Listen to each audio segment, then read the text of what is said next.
আরে আমার চশমাটা গেল কোথায়? এই তো মাত্র টেবিলে রাখলাম।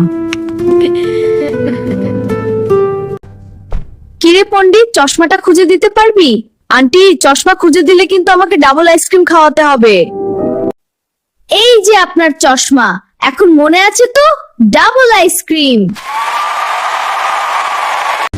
হ্যাঁ, তুই জিতেছিস। হ্যাঁ, আমি জিতেছি। খুব ভালো। হ্যাঁ, তোকে আইসক্রিম দিব না। আন্টি, তোমার মুখে এত গন্ধ, দাঁত ব্রাশ করো না কেন? তুমি যদি আমাকে 2টা আইসক্রিম না দাও তাহলে আমি সবাইকে বলে দিব তুমি দাঁত ব্রাশ করো না, তোমার মুখে গন্ধ। এই ছেলে, চুপ কর। চল, তুই যা চাইছিলি তাই দিচ্ছি। হ্যাঁ, আইসক্রিম। থ্যাংক ইউ প্যান্টি প্যান্টি।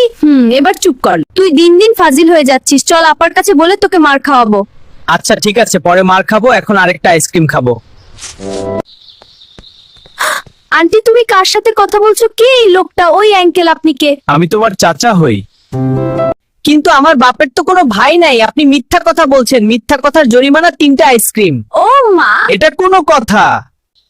পিন্টু, তুই বাসায় যা, এখন কিন্তু বেশি হয়ে যাচ্ছে।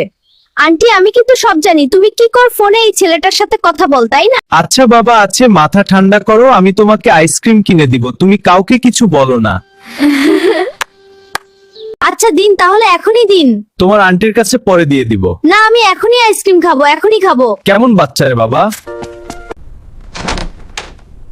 পিন্টু, তোর হাতে বিড়াল কেন? আর তুই বিড়াল নিয়ে ঘরে কেন ঢুকেছিস? আজকে থেকে বিড়াল আমাদের সাথেই থাকবে। আন্টি, তুমি চাপো, বিড়াল মাঝখানে ঘুমাবে, আমার ঘর নোংরা করে দিবে। যাও, এখন তোমার ঘরে যাও।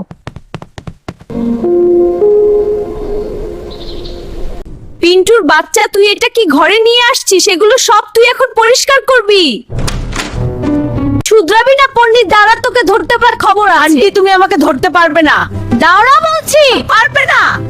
আমাদের উর্মি কার্টুন স্টুডিও চ্যানেলটি লাইক কমেন্ট শেয়ার করে দিয়েন। আল্লাহ হাফেজ।